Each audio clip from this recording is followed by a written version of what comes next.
వచ్చి పరామర్శించారు కదా, ఏంటి సార్ ఈ ఘటన వివరాలు? చాలా దురదృష్టకరం అండి. పొద్దున్నే 4:15, 4:30 మధ్య సంఘటన జరిగినప్పుడు ఎవరైతే స్పేర్ డ్రైవర్ ఉంటారో ఆయన బ్యాక్ సీట్లో ఉండడం వల్ల ప్రమాదం స్పాట్లోనే చనిపోయారు. అలాగే 3 స్త్రీలు కూడా మరణించడం జరిగింది. టోటల్ 3 మెంబర్స్ అండి. సుమారుగా 8 మంది క్షతగాతులు ఎవరైతే ఉన్నారో అప్పటికప్పుడు ఏపీఎస్ఆర్టీసీ కేజీహెచ్ సిబ్బంది ఇక్కడికి కేజీహెచ్లో ట్రీట్మెంట్ ఇవ్వడం జరుగుతుంది. గౌరవ ముఖ్యమంత్రి గారి ఆదేశాల మేరకు చనిపోయిన కుటుంబాలకు 5 లక్షల రూపాయలు ఎక్స్గ్రేషియా రాష్ట్ర ప్రభుత్వం ద్వారా ఇవ్వడం జరుగుతుంది. అలాగే మెరుగైన చికిత్స కోసం ఎవరైతే 8 మెంబర్స్ ఉన్నారో వాళ్ళందరికీ బెటర్ ట్రీట్మెంట్ ఇక్కడ ఇస్తాను.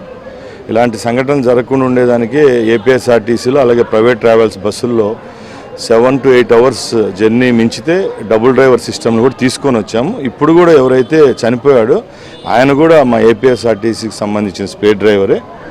అలాగే ప్రైవేట్ ట్రావెల్స్లో కూడా గతంలో జరిగిన ప్రమాదాలన్నీ బేరీజు వేసుకొని ఎక్కడైతే 8 to 9 అవర్స్ జర్నీ ఉంటుందో అలాగే 300 to 500 కిలోమీటర్ జర్నీ ఉంటుంది, అక్కడ స్పేర్ డ్రైవర్ని కూడా పెట్టడం జరిగింది.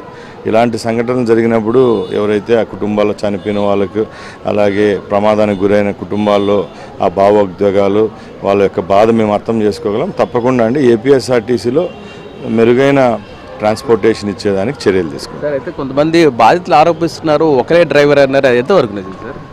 సార్ క్లియర్ కట్గా మీ ముందర మా డిపార్ట్మెంటల్ ఆఫీసర్స్ ఉన్నారు, మీకు ఇస్తారు ఈరోజు దీనికి సంబంధించింది. క్లియర్గా చెప్తున్నా, ఎవరైతే బాబు అని ఈ సంఘటనలో చనిపోయాడో ఆయన స్పేర్ డ్రైవరు. ఎవరైతే ఇప్పుడు ఇక్కడ జమ్మయ్య అని చెప్పి ఎవరైతే డ్రైవ్ చేస్తున్నాడో అతనికి ప్రమాదం జరగడం వల్ల ఆయన ఇప్పుడు ట్రీట్మెంట్ ఇక్కడ జరుగుతూ ఉంది. చనిపోయిన అతను స్పేర్ డ్రైవర్. 2 డ్రైవర్లు మ్యాండేటరీ చేశాము. ఏ బస్సులు అయితే 6 గంటల నుంచి 6 to 9 ఎక్కువ లాంగ్ డిస్టెన్స్లు పోయే బస్సులు, ఇప్పుడు చూడండి ఇది రాజమండ్రిలో బయలుదేరితే పార్వతీపురం డిస్టెన్స్ మనం క్యాలిక్యులేట్ చేసుకుంటే దీంట్లో spare driver dual driver system తీసుకొని రావడం జరిగింది. ఇది ఒకటే కాదు, గత ప్రమాదాలు బేరీజు వేసుకొని ప్రైవేట్ ట్రావెల్స్ బస్సుల్లో కూడా మ్యాండేటరీ చేసాము. ఉండే డ్రైవర్ కూడా ఎక్కడో క్యాబిన్లో కూర్చోవడం కాదు, అతను కూడా రెస్ట్లో ఉండాలి. ఖచ్చితంగా ఆయన టైం అయిపోయిన తర్వాత ఫేస్ వాష్ చేసుకొని ఆయన ఖచ్చితంగా డ్రైవింగ్కి రావాలని నిబంధన పెట్టడం. ఇలాంటి సంఘటనలు జరగడం చాలా దురదృష్టకరం. దీనికి మేము కూడా చింతిస్తున్నాం. ఇది ఒక మాకు రేపు రాబోయే కాలంలో కూడా ఇట్లాంటి కొన్ని జరిగిన చెంపపెట్టుగా చూసుకొని తప్పకుండా ఇలాంటి జరగడం చూసుకుంటాం. ఈ ఘటన మీద ఏమైనా విచారణకు ఆదేశిస్తున్నారా? తప్పకుండా అండి. ఏపీఎస్ఆర్టీసీ 10,000 బస్సులతో టోటల్ ఫ్లీట్ ఉంది మన ఆంధ్రాలో. ఇలాంటి సంఘటనలు జరిగినప్పుడే కాదు, ఎప్పుడో చిన్న తప్పు జరిగినా కూడా మా డిపార్ట్మెంట్ ట్రాఫిక్ కంట్రోల్ ఉంటుంది, దీంట్లో స్పెషల్ ఆఫీసర్స్ ఉంటారు. తప్పకుండా ఇలాంటి ప్రమాదాలు నెక్స్ట్ రిపీట్ కాకుండా చూసుకోవడం మా బాధ్యత. తప్పకుండా అండి దీని మీద.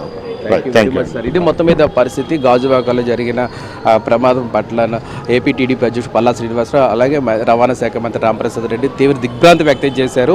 అయితే వస్తున్న ఆరోపణల మీద కేవలం అక్కడ ఒకే డ్రైవర్ ఉన్నారని, వస్తున్న ఆరోపణలను ఖండించారు. అక్కడ 2 డ్రైవర్లు ఉన్నారని, అలాగే క్షతగాతులందరూ కేజీహెచ్లో మెరుగైన చికిత్స అందిస్తున్నామని కూడా చెప్పారు. ఎవరైతే మృతి చెందారో వాళ్ళకి ఏంచి వాళ్ళ కుటుంబాలకి 5 లక్షల ఎక్స్గ్రేషియా ప్రభుత్వం తరపున అందిస్తామని కూడా చెప్పారు. వీడియో జర్నలిస్ట్ సంతోష్తో రామకృష్ణ, ఏబిఎన్ ఆంధ్రజ్యోతి.